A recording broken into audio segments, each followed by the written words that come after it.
శిబిరం బయట ఉన్నటువంటి మిత్రులు లోపలికి కూర్చోవాలని చెప్పి విజ్ఞప్తి.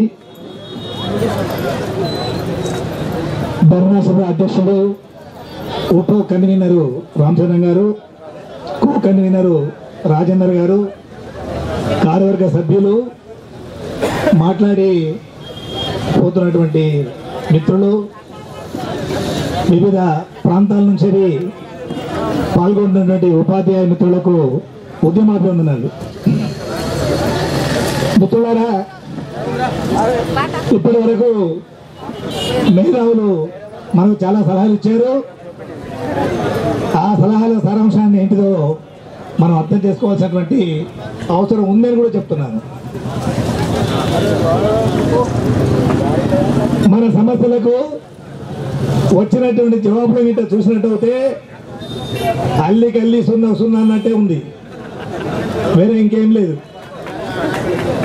ఈ అల్లికల్లి సున్నా సున్నా జవాబులు కాదు మేము కావాల్సింది, మేము కోరుకునేది అయ్యా పనులు కోరుకుంటున్నాం. మేము సమస్యల పరిష్కారం కావాలని చెప్పి డిమాండ్ చేస్తున్నాం. ఆ సమస్యలు చాలా కాలంగా పెండింగ్ లో ఉన్నాయని చెప్పి అందరూ చెప్తున్నారు. కనీసం ప్రభుత్వం మారితేనన్నా మా సమస్యలు పరిష్కారం అవుతుందని చెప్పి దాదాపుగా ఉపాధ్యాయ లోకం అంతా కూడా ఎదురు చూసింది. తెలంగాణ సాకారం అయింది. ముఖ్యంగా ఇక్కడ కూర్చున్నటువంటి ఉపాధ్యాయులందరూ కూడా 1995 నుంచి తెలంగాణ రాష్ట్ర సాధనకు కృషి చేసినటువంటి ఉపాధ్యాయులు అని చెప్పి కూడా నేను గుర్తు చేస్తున్నాను. 15 సంవత్సరాల నుంచి, 95 నుంచి అంటే 20 సంవత్సరాల నుంచి తెలంగాణ కొరకు కృషి పోరాటాలు చేసి ఉమ్మడి సంఘాలను ఎదిరించి వీధిలో పడ్డటువంటి క్యాడర్ అంతా కూడా ఇవాళ తిరిగి మా సమస్యలు పరిష్కారం కావాలని చెప్పి డిమాండ్ చేస్తున్నారు. ముఖ్యంగా Telangana teachers federation, Telangana democratic teachers federation యొక్క కార్యకర్తలందరూ కూడా వ్యక్తిగతంగా నేను అభినందిస్తున్నాను. మిత్రులారా, ఇవాళ ఇద్దరు ఒకటై ఇక్కడ ధర్నా నిర్వహిస్తున్నాం కాబట్టి ఇంతమంది మేధావులు మనకు వచ్చి సలహాలు ఇస్తున్నారు. అసలు ధర్నా జరగకపోతే, మనం ఐక్యంగా ఉండకపోతే ఎప్పటి మాదిరే వీళ్ళంతా కూడా ప్రభుత్వం చుట్టూ తిరిగే రకాలని చెప్పని కూడా మనం గుర్తుపెట్టుకోవాల్సిన అవసరం ఉంది. అసలు ఇవాళ ఈ ఐక్యత కొరకు కృషి చాలా కాలంగా జరుగుతున్నది. అసలు ఇవాళ ఆకల భూమయ్య గారు గిట్ట ఉన్నట్టయితే ఆయన చాలా పెద్ద ఎత్తున ఈ ఐక్యతను హర్షించేవాడని చెప్పి కూడా నేను మనవి చేస్తున్నాను. భూమయ్య గారు, నేను, ఇప్పుడు లచ్చన్న గారు, వీళ్ళందరూ కలిసేసి ఉపాధ్యాయ సంఘాలు ఇట్లా విడివిడిగా ఉన్నట్టయితే ప్రభుత్వం ముందు చులకనగా ఉంటాం, ఉద్యమాలను పకడ్బందీగా మనం నిర్వహించలేము అని చెప్పని 3-4 దఫాలుగా కూర్చొని మాట్లాడి చివరికి ఉట్టోను మనం స్థాపించుకోవడం జరిగింది. ఉట్టో స్థాపన జరిగిన తర్వాత ఇవాళ 10 జిల్లాల నుంచి ఉపాధ్యాయులు ఇంకా రాలేదు, కార్యకర్తల స్థాయిలో మాత్రమే వచ్చేసి ఇవాళ హైదరాబాద్ లో మళ్ళీ ఒక నిరసన గలాన్ని వినిపించడం చెప్పనేది మాత్రం మనకు చెప్పుకోదగ్గటువంటి, గర్విస్తదగ్గటువంటి అంశం అని చెప్పి గుర్తుపెట్టుకోవాల్సినటువంటి అవసరం ఉందని విజ్ఞప్తి చేస్తున్నాను. ఈ ఐక్యతను ఇంకా విస్తరించుకోవాల్సిన అవసరం ఉంది. ఉట్టోలోకి ఇంకా కొన్ని సంఘాలు కూడా రావాల్సినటువంటి ఆవశ్యకత ఉంది. వీళ్ళు ఏం చేస్తారు, వీళ్ళు ఉద్యమాలు ఎలా చేస్తారు, ఆ ఉద్యమాలు ఏ మేరకు విజయవంతం అవుతాయని చెప్పి ఎదురు చూస్తూ కూర్చున్నాయి గోడ మీద పిల్లులన్నీ కూడా దుఃఖీలకు రావాల్సిన అవసరం ఉందని చెప్పి కూడా నేను విజ్ఞప్తి చేస్తున్నాను. మిత్రులారా, ఈ ఒక ఉట్టో స్థాపన ఉద్యమాలకు నాంది తెలంగాణ ప్రభుత్వం ఏర్పడ్డ తర్వాత మన ప్రభుత్వము, మన మంత్రులు, మన ముఖ్యమంత్రులు చెప్పి అనుకుంటున్నటువంటి సందర్భంలో మరి సమస్యలు పరిష్కారం కాకపోతే వీళ్ళు ఉపాధ్యాయ వర్గం ఏం చేస్తుందో కూడా వాళ్ళకి వాళ్ళ రుచి చూపించాం. ముఖ్యంగా ఈ ప్రభుత్వం ఉపాధ్యాయ సమస్యల పట్ల స్పందించాల్సినటువంటి అవసరం ఉంది ఇమ్మీడియట్లీ. అసలు ఆ ముఖ్యమంత్రి గారికి చెప్పే ధైర్యం ఉందా ఎవరికన్నా? పట్టిగా మన ముందు మాట్లాడిపోతున్నారా కూడా మనం కొద్ది రోజుల్లో చూస్తాం. ఏది నోటికి వస్తే అది మాట్లాడడం కాదు, మాట్లాడింది ఆచరించాలి, ప్రజల వరకు తీసుకెళ్లాల్సిన అవసరం ఉందని కూడా విజ్ఞప్తి చేస్తున్నాం. 1966లోనే కొట్టారి చెప్పాడు. కొట్టారి కమిషన్ మళ్ళీ ఒకసారి రిపీట్ చేసుకోవాల్సినటువంటి అవసరం వచ్చిందని గుర్తు చేస్తున్నాను.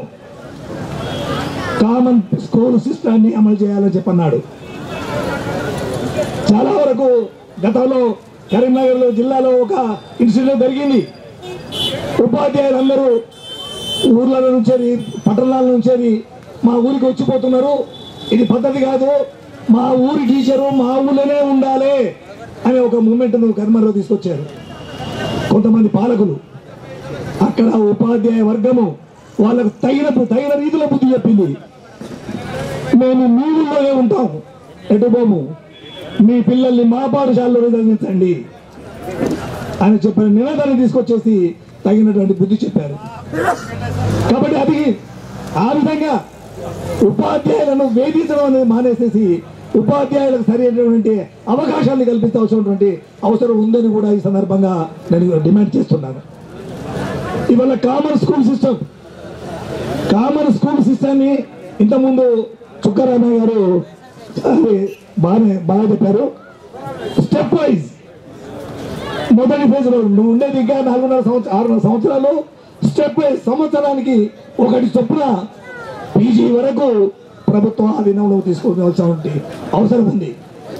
మొదట ప్రాథమిక విద్య టోటల్ గా ప్రభుత్వ ఆధీనంలోకి తీసుకొని ప్రైవేట్ పాఠశాలన్నింటినీ కూడా టేక్ ఓవర్ చేసి ఒకే పాఠశాల, ఒకే విద్య, ఒకే సిలబస్ ను ప్రవేశపెట్టవలసినటువంటి అవసరం ఉందని కూడా నేను విజ్ఞప్తి చేస్తున్నాను. ఆ తదుపరి ఇంకొక సంవత్సరంలో అంటే టోటల్లీ 2 సంవత్సరాలలో పాఠశాల విద్య మొత్తంగా ప్రభుత్వ ఆధీనంలోకి తీసుకోవాల్సినటువంటి అవసరం ఉందని చెప్పి గుర్తు చేస్తున్నాను. అప్పుడు మాత్రమే కామన్ స్కూల్ సిస్టాన్ని నువ్వు ప్రవేశపెట్టిన వాడికి కాగలుగుతావు. ఇక కేజీ టు పీజీ ఉచిత విద్య చెప్పడానికి చాలా బాగుంది, కానీ ఆచరణ సాధ్యం ఏ మేరకు అవుతుంది, ఏ మేరకు ఈ ప్రభుత్వాలు చేయగలుగుతాయని చెప్పనేది గుర్తుపెట్టుకోవాల్సిన అవసరం ఉంది. ఎందుకంటే ఎక్కడికి పోతే అక్కడ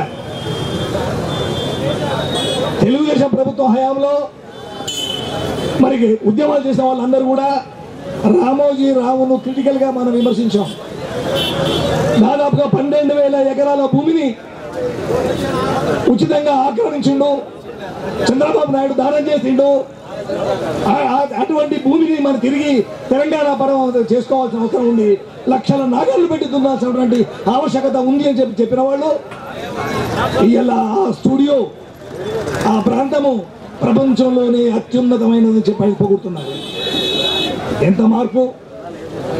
ఉద్యమాలు చేసినప్పుడు ఒక మార్పు, ఒక మాట, అధికారంలోకి వచ్చిన తర్వాత ఇంకొక మాట మాట్లాడడం చెప్పనేది సరైనది కాదు. ఖచ్చితంగా ప్రాంతేతరులను ఇక్కడ నుంచి పారద్రోలవలసినటువంటి అవసరం ఉంది అని చెప్పి మరోసారి గుర్తు చేస్తున్నాం. ఎవరైతే ప్రాంతేతరుడు, ఎవరైతే ఆంధ్ర నుంచి ఇక్కడికి వచ్చేసి వేలాది ఎకరాల ప్రభుత్వ భూములను ఆక్యుపై చేసుకున్నారో ఆ భూములన్నీ కూడా తిరిగి తెలంగాణ ప్రభుత్వం టేక్ ఓవర్ చేసేసి భూములన్నీ నిరుపేదలకు పంచేదాకా ఉద్యమాలు కొనసాగుతాయని చెప్పి కూడా గుర్తు చేస్తున్నాం. ఆ పరిస్థితి రావాలి. ప్రతి కుటుంబానికి 3 ఎకరాల భూమి అన్నారు. 7 మాసాలైంది, ఒక్క దఫా కూడా మరి అసలు భూమిని పంచలేదు. కనీసం మిగులు భూమి ఏది అనేది కూడా లెక్కలోకి తీసుకురావడం లేదు. ఎక్కడికి పోయినా కూడా ప్రజల్లో మభ్యపెట్టేటువంటి మాటలు మాట్లాడడం అనేది సరైనది కాదు అని చెప్పి గుర్తు చేస్తున్నాను.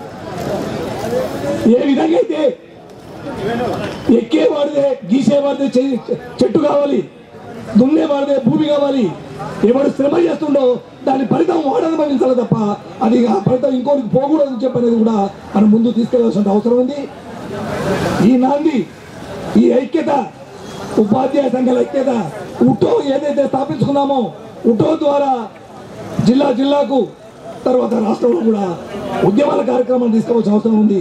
ఈ యొక్క ఐక్యతను మనం కాపాడుకొని ఇంకా ముందుకు పోవాల్సినటువంటి అవసరం ఉందని చెప్పి గుర్తు చేస్తూ జిందాబాద్ జిందాబాద్, ఉటో జిందాబాద్, జిందాబాద్ జిందాబాద్, జిందాబాద్ జిందాబాద్, long live, long live, long live ఉపాధ్యాయుల ఐక్యత, ఉపాధ్యాయుల ఐక్యత. సమస్యల పరిష్కారానికి పోరాడమే మార్గము, సమస్యల పరిష్కారానికి జై తెలంగాణ.